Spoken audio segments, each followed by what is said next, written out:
Hello, and welcome to the Reach or Miss Show, the podcast for the customer-focused entrepreneur, where Hayut Yogev speaks with entrepreneurs for entrepreneurs about reaching or missing the critical point of approaching the right customer with the right message at the right time and place.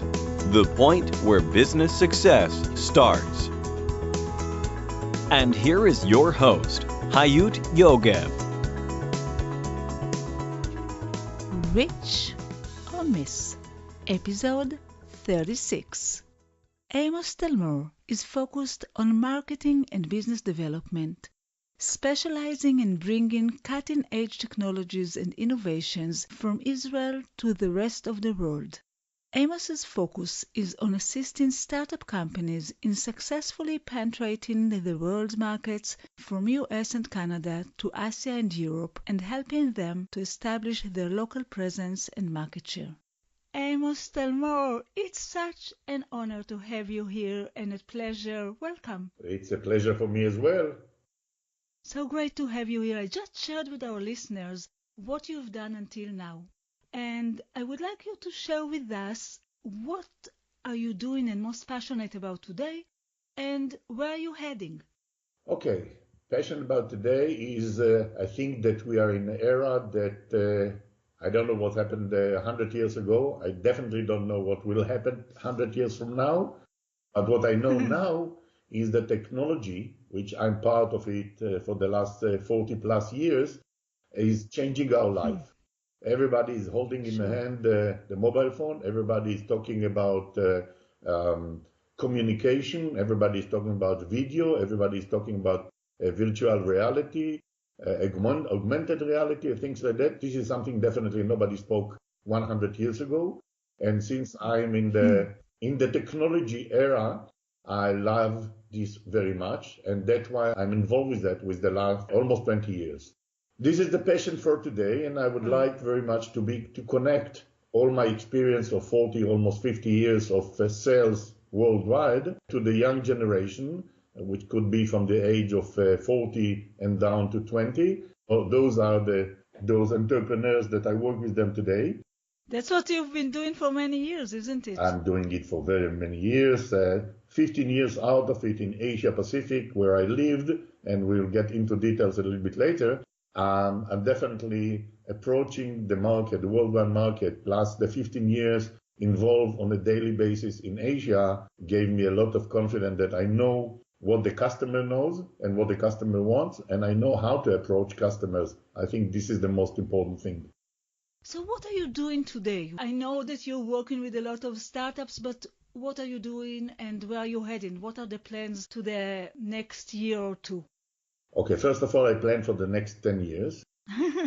I always look 10 years ahead and try to do things within the first year. To your question, what I'm doing today is actually going hand in hand with a few startups that I'm involved. Some of them I invested, some of them I just being part of the board of directors or advisory board and helping them to do two things in general and many things in particular. In general is to find the funding, the funds for them, which is always, it's a problem for startups.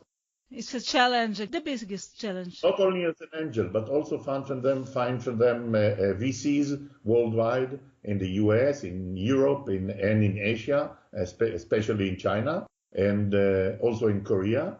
And that's what I'm doing on one hand. On the other hand, I am continuing and even accelerating the process of opening the gate to Asia Pacific for people or for companies that want to approach Asia, because the culture between Asia and the West is not familiar to most of the people worldwide. Very, very difficult for people to understand things. And my experience of 15 years intensively in Asia in the last 20 years, less intensive, but still working with Asia countries from China and Korea and the Philippines and Japan, you name it. I think that what is my most attention the last couple of years, and especially this year, I want to take companies worldwide, start from Israelis, but it doesn't limit it to the Israeli companies, to take them to the Asia Pacific market, but mostly to make them understand how to do the business. Sure. Less taking them hand in hand and go with them to customer, which I can do as well, but most of them is to approach them and tell them, ladies and gentlemen, this is the way to do the business in Asia. And if they understand and listen, usually it helps them a lot. Is it possible to make business in China without some middle mediator, without somebody that will help you? Because what I know is definitely when I work with companies that we decide to approach Asia Pacific and China in particular. I'm not talking about Japan because this is a whole different story, but it's impossible to go there by themselves. They must have somebody that really would help them get there and stay there. So is it possible for a company just, you can bring them and then they can work along there? Let's say like this. I think that's the same thing for USA. I'm especially saying that if you want to sell, Israeli company wants to sell in the US, they must have somebody on the ground in the US. You can't do it by yourself because even the culture is quite similar. It's not so similar. Sure. Definitely when you're talking about the China market or Korea market, you need to have somebody on the ground. First of all, because the customer wants to be able to talk to somebody that knows across the corner, this person is there. Sure. So it's to your question, yes, it is a need to have somebody, but it doesn't mean that you can't do most of the job. If you're going back to my history in China, yeah. I started working in China in 1985. Wow. This was my first visit in China. I landed in Beijing. From Beijing, I flew over to Shanghai, from Shanghai to Chengdu, from Chengdu to a small city called Mianyang, small city, only 2.5 million people there. At that time, it used to be called a small city, and I was representing an Israeli company called ECI Telecom. Yeah. In China at that time, nobody knew about it. Even in Israel, it was a quite small company, about 300, 400 employees. And I started to visit China customers in order to approach them and offer them the solution that ECI has at that time, which was quite a revolution in the telecommunication business. Yeah. And yes, we always used to have, first of all, translator. At that time, Sure. very little amount of people speaking English, so we need to have somebody with us. And in addition, we had our representative in China. At that time was the group of Mr. Eisenberg, the late Mr. Eisenberg. Later on, we opened our own office there without a representative directly. After I became, I would say, semi-giant in the telecommunication infrastructure in China. I'm talking about the years of end of the 80s, beginning of the 90s, till there were no Chinese companies like Huawei. At that time, they were Sure. not exist, and ECI became a very big company, and I can record for myself of sales in China over $600 million, doing it with my bare 10 fingers. Wow. So yes, in China you can do business, but you have to understand exactly and what to do and how to do it. Once you understand it, you will be able to do the business. They are willing to accept, but you have to know how to approach them.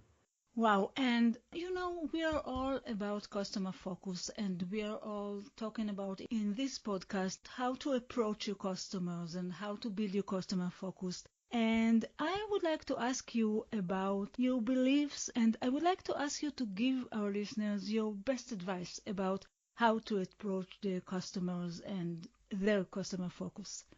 In one word, understand the customer. Some of the people, and that's a big mistake, and it doesn't matter what market you're approaching, if it's the US, if it's Europe, or if it's Asia. First of all, you have to sit in the customer's seat and understand what the customer needs, and especially build trust with the customer. I think one of the biggest problems of companies in general, company doesn't matter which field you're trying to sell, you look at the customer from the eyes of yourself, meaning I have a very good product, I have a very good service, I have a very good solution, and I'm sure the customer needs it, but it doesn't have to be with what the customer thinks.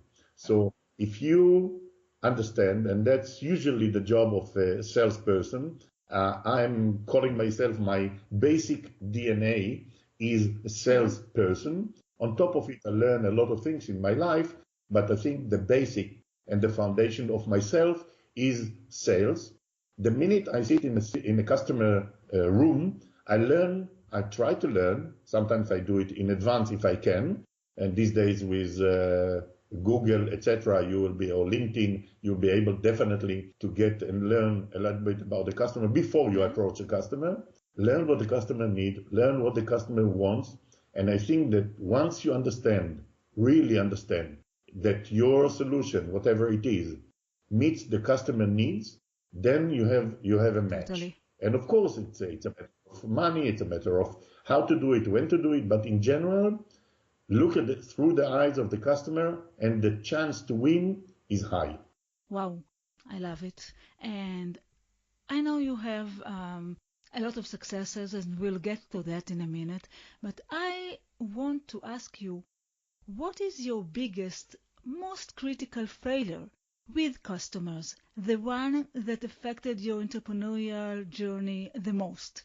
Can you tell us this story?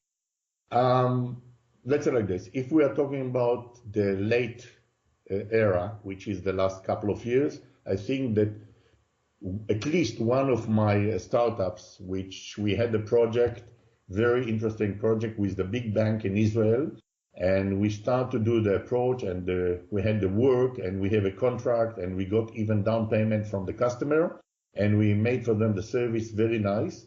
And then the customer said, okay, now we take you to the headquarters in the US, a very large company in the US, bank in the US, and we had the time limited to do that. And I can remember the date was November 13, doesn't matter the year, a couple of years ago. Yeah. And we worked very, very hard, and we didn't manage to get with the product to the right date, and we lost the market. And I'm talking about a market of definitely tens of millions of dollars income promised to be done the next year, the year after. Wow. And I think this is, if I'm looking at in this era, I think this is one of the most critical point which hits me a lot, because I not only spent money into this project, but a lot of my time, a lot of my attention. But technically, I didn't build the solution. I was only the chairman of the company and bringing the customer and making the relations. And once we fail and we got a notice from them, sorry guys, you missed the target, you missed the date. I think that was one of the points that I felt very lousy about it. That's it. But did you consider it as your own failure? No, it's a team. So tell me about your own failure. I want to know when you failed. Failure. Oh, that's... I want to know when you failed in business. You know, today's entrepreneurs, usually when I ask, they say, oh, I'm failing every day because everything is changing so fast. I'm sure it became, for me anyhow, any failure, even the biggest one, became the seed of the next success. But what is a real failure that you had to really face a failure? If it's the latest things that I have done, or not the latest, but definitely the latest, I've built, my dream was to build a place where I can bring people into a space, and not just a working space, but actually a space where I can bring people, especially startups, and teach them on a daily basis what to do, how to do, and etc. What I said a couple of minutes ago. Yeah. And I ran this project for a year and a month, a year or 2 months. And unfortunately, I closed the business 2 months ago. Wow. And I think it is the most failure thing that I feel. Definitely, if I look from my age, I think this is the most, I would say, hurting point that I had, because I felt that I can change the world. I can change the ratio of successful of startups. Definitely not 100%, but definitely if today everybody is talking about 97%, 98% of the startups fail in the first year or the second year, I wanted to change it to 95, to 93. And unfortunately, for technical reasons, I fail to run this business, and I feel very bad about it. And I think this is what hurt me And I'm talking about very fresh because it's almost 2 months ago. And this is definitely something that big failure. But I hope to recover not only the money, but mostly is the way that I approach startups and new companies, and sometimes even old companies, and help them to build their business much better. Wow, thank you for sharing that.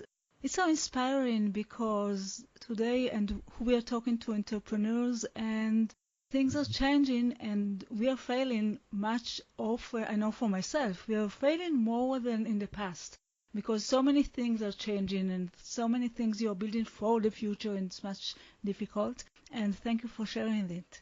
And now I want to ask you about the story of your greatest, most significant success as a result of the right customer focus or something that you did right about the customer? In that case, I think I have something. It's a story, it's a short story, but I think this will tell you everything. As I said, I work in Asia for many years, and one of the biggest projects we had in the Philippines was a project of $54 million, one project. And we had a competition, of course, quite a lot of competition. Siemens was a competition of us. NEC from Japan was a competition, etc. And even another Israeli companies at that time. And we were in competing, and we worked very hard. I brought my team. We brought the product. We showed that the product is good, but still we had a lot of problem to make sure that the customer at the end of the day will be satisfied and will give us the offer. And I lived at that time in Hong Kong, and I used to fly to the Philippines almost every couple of days. So one day I flew to the Philippines and I went to meet the guy who is the decision maker and to see what else can I do in order to get the order. So I went to his office, and the secretary told me, this morning, this guy, I'm not going to mention the names, Sure. is flying he flew to Hong Kong. Oh. I said, yeah, really? I just came from Hong Kong. No, unfortunately. So I did 180 degrees back. I went to the airport and I took the first flight to Hong Kong. And I asked the secretary when he's coming back, and she said in the evening, the last flight in the evening. So I came to Hong Kong, and I knew he's a very high level person. So I bought, and he's flying only first class. So without any permission, I bought myself also first class a ticket. I went to the counter and I asked, hey, my friend, the name so-and-so is flying. I want to sit next to him. And because I was a platinum member, the company that was Cathay Pacific told me, he's sitting in seat number, for example, 2A. So can I get 2C, which is the next? And she said, yes, of course, no problem. That's the first class ticket, quite expensive. So I got the seat. And of course, I came to the airport and I was sitting in my seat. And then a couple of minutes after that, the guy is coming and sitting in his seat. And he looked at the right and said, hey, Amos, what are you doing here? Oh. I said, I'm flying to Hong Kong, to Manila, to meet friends, business. He said, Amos, it's not coincidence that you're saying, I know you. It must be something. I said, no, it's a coincidence. Anyhow, God helped me, and the flight was delayed for another hour. Remember, the flight to Hong Kong to Manila is only 1 hour. Okay. So another 1 hour on the ground. So I talked to him about 1 hour along the time and asked him questions, and was a private one-on-one conversation in order to understand what I can do better in order to win the project. And then at that time, I had one of the first mobile phone in the hand. So he asked me, can I call my wife to tell her that I'm delaying 1 hour? I said, of course. He called his wife, and they told her that he's going to be late. And after that, we took the flight and we flew over.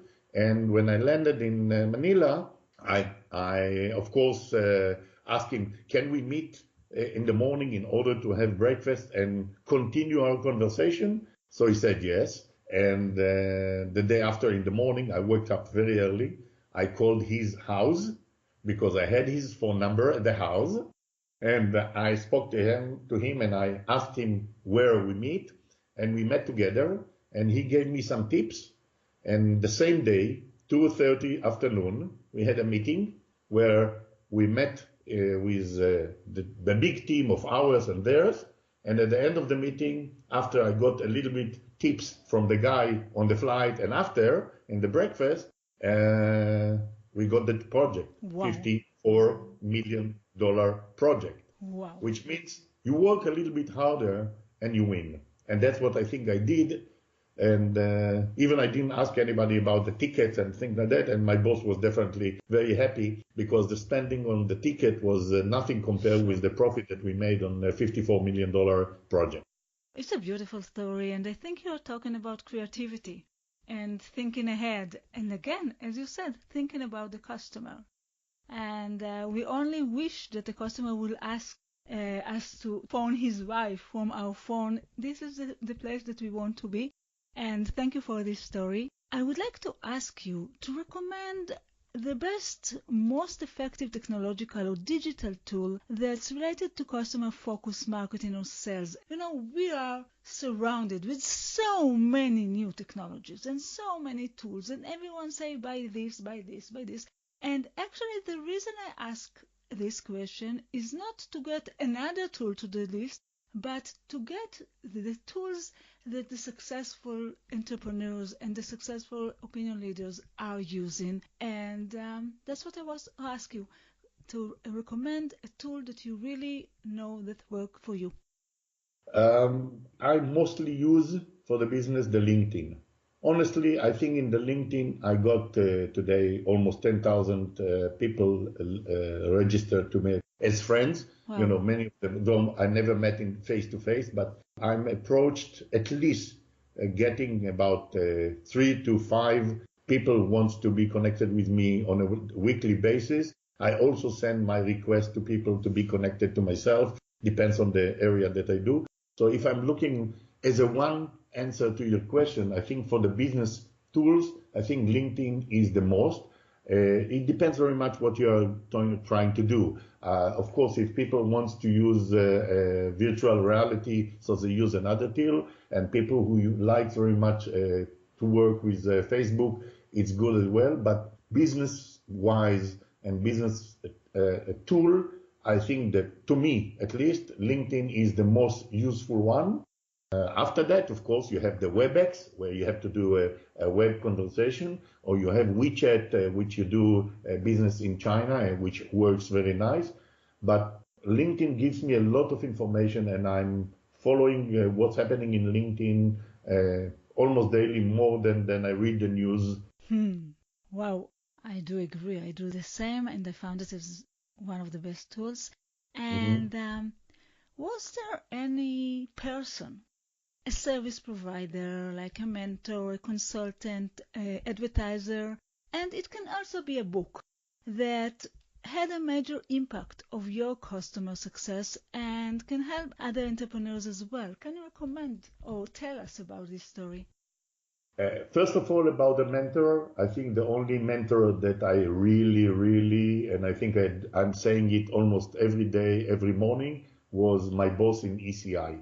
Wow. My boss in ECI, his name is Mr. David Rubner. He was my mentor, without any doubt. A mentor, which means the one who almost blindly went after what he has done.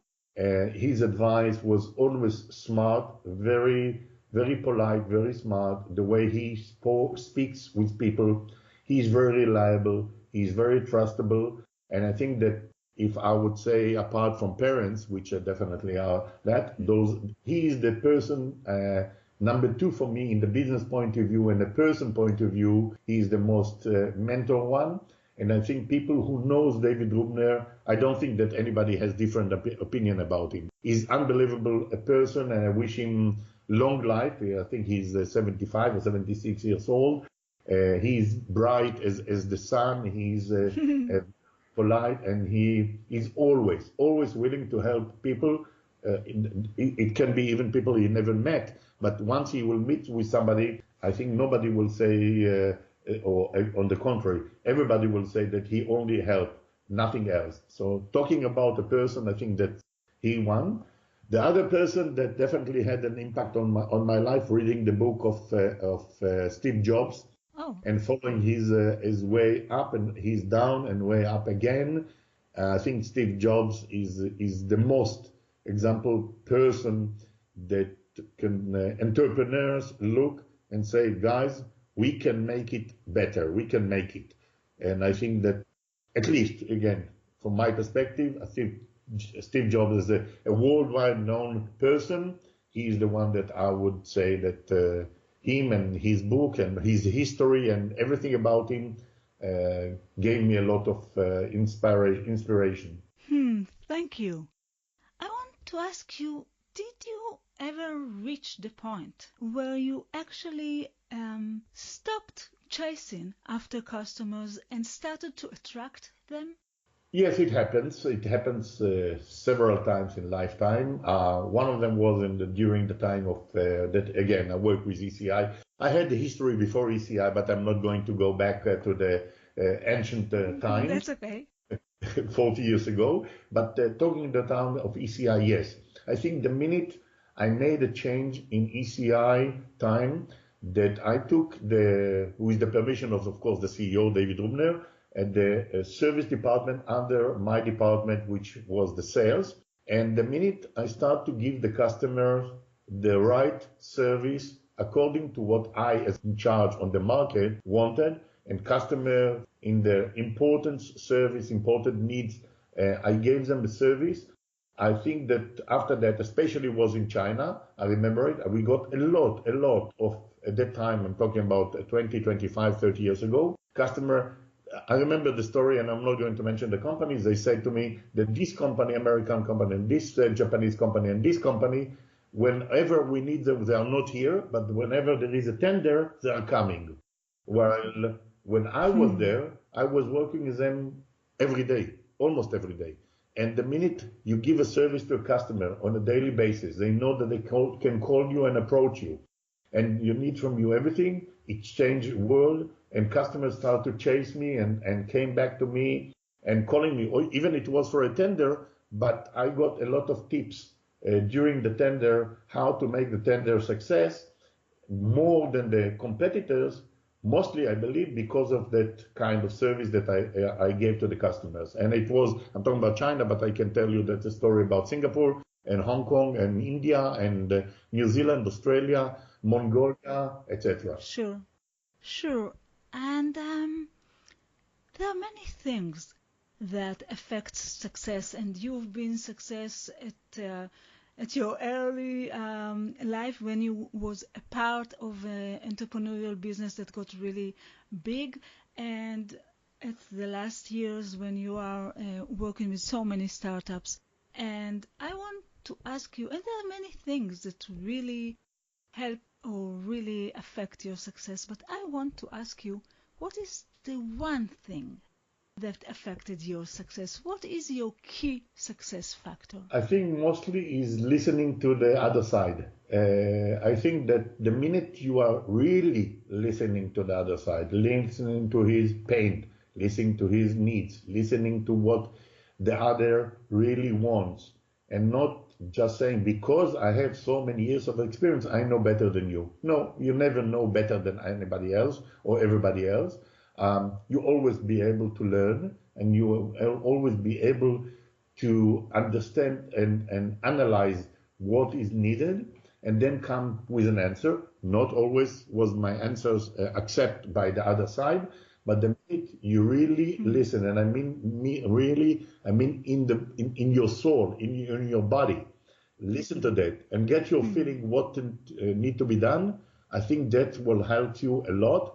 And I wish, and that's one of part of the things that I'm doing with entrepreneurs, I'm telling them, listen to the other side. I know that you are a very smart guy, and many of them are 10 times smarter than myself, if not 100 and 1,000, but experience they don't have. And one of the missing experience is the passion and the patience, meaning to wait a little bit. Count to 10 before you do, before you approach, before you throw things out or in, everything.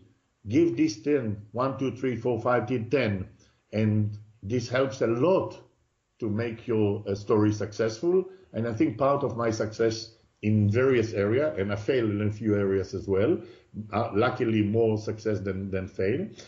I think the key for that was the listening and reading what is really need, reading the lips and reading the books and reading the internet, but reading and understanding and then doing whatever is necessary to do. It's beautiful. And my final question before asking you what is the best way to contact you is about mountains. I'm a great believer that one of the best ways for the biggest, most stable, and fastest success is going through leading your new category, especially with startups, understanding how the customer sees this field and then taking the ownership in the mind of the customers on this category as a category leader. And it always, I don't know why, I can guess, but it always reminds me climbing a mountain. Climbing and climbing until you can take this place in the minds of the customers. And I want to ask you if there is any mountain that you ever climbed or wish to climb or like or looked at or like the view. Do you have any mountain story in your history? Yes, I think, you're reaching a point in life that you want to do some changes, but you don't want to do dramatic changes. So I think in the year 2010, I had a very nice year from the success point of view, and I had some reasonable exit, okay, without getting into numbers. Okay. And my wife, lovely wife, and myself visited in Italy, and we sat down in house of friends for dinner, and they told us, the day after in the morning, my friend, another friend who was in the room, a lady from Rome, are going to visit the area, and she likes to buy herself a house. Oh. And this was in north of Tuscany area, which are very, very unknown to most of the people. And they said, oh, and it's an opportunity for us to see the area, see the places. So we went in the morning and we started going with them just as a visitors, no attention. And then we came back to the hotel in the evening. And the day after, this lady wanted to do another one, and she invited us to join them. So we went to see other area. And after with the second day, we came back in the evening to the hotel, and we looked at the area. And this is the area where are a lot of mountains in this area. You mentioned mountains, a lot of mountains. Sure. Not high as the Everest, but definitely high mountains to claim. And we said, you know what? Why don't we have a house in this area? Wow. And so we called the guy the morning after. He's an Italian agent who speaks English. We called him and we said, Angelo, are you willing to go with us to look? And we went around. The long story, it took us another 4 flights to go to Italy, 4 times more, one after the other, to look for the ideal house that we wanted. End of the story, he found for us a house in the center of the mountains. Wow. Where you open the window, what you see in 200 and 210 degrees of view is mountains, green trees, a lot of oxygen, and this is the dream of a lifetime. Wow. That you want to do it for yourself. And I think that if I wanted to do something when I would be a little bit older, I think that was something that I wanted to do it for myself and definitely for my wife. So we have now a house in north of Tuscany, a very nice one. And my wife, she's an interior designer, and she did all the interior design in the house during the year 2011. And from the end of 2011 until now, we are approaching this nice mountain. Every time we take the mountain, either by foot or by the car, and we get to our house, we open the window and we sit at the balcony and we look at the view, the village called Mulazzo, Not many Mulazzo. people knows the place, but We'll definitely. put the link. We'll put the link. We are putting the links to any mountain that is being mentioned here in the show. So we'll put the link to the place, not to your house though, but to the mountain. You can see the view. You can see the people. You meet people, the villagers people, not the city people, which hugs you, which loves you, which if you are a human being, and I think that's what we approach them, and for the end of the story, just as a small gimmick for the story, and we bought the house and we renovated, and then we needed all the stuff inside, the beds and Sure.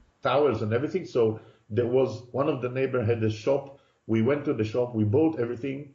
They brought it into the house, and the day we came to the house in order to organize it, the neighborhood head lady called all the ladies in the village. Oh. All of them came into the house, almost didn't gave my wife a minute to do something. They arranged the beds, they arranged Wow. the towels, they cleaned the house, they helped everything. And this is the welcome that I think that nobody can even dream. There is nothing similar to that. People who never know you, never met you, actually the first time came to the house, but this is the welcome from the villagers, the people in the villages. And I think this is something that everybody is dreaming about. And I think that at this point, I fulfilled my mountains dream. It sounds great. And I just want to ask you, what is the best way to connect with you, to contact you, for any of our listeners that want to be in touch? It's very simple. There is a site called About Me dash Amos.Talmor. About is ABOUT.ME/Amos